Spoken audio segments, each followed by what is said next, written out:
IFM Foreign News.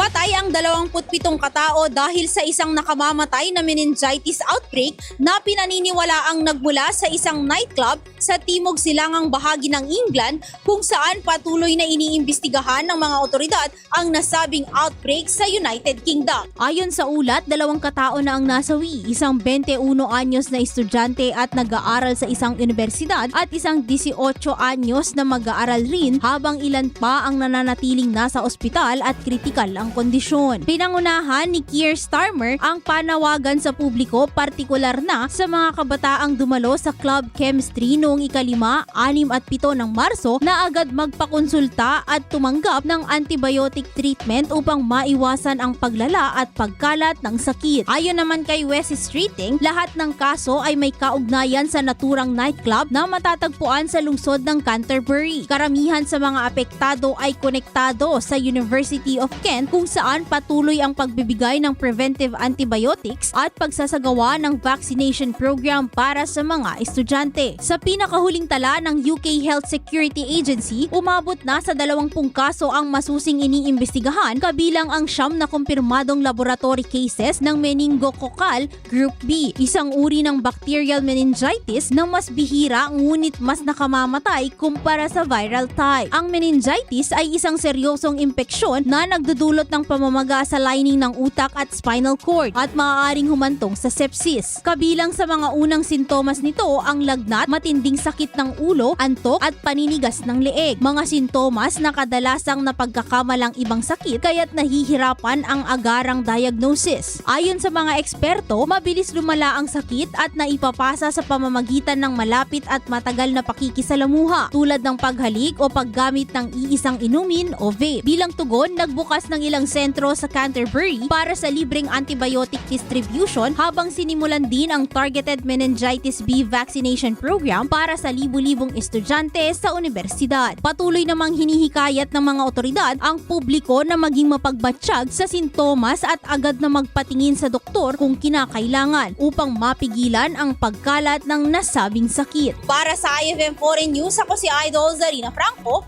Idol! IFM News.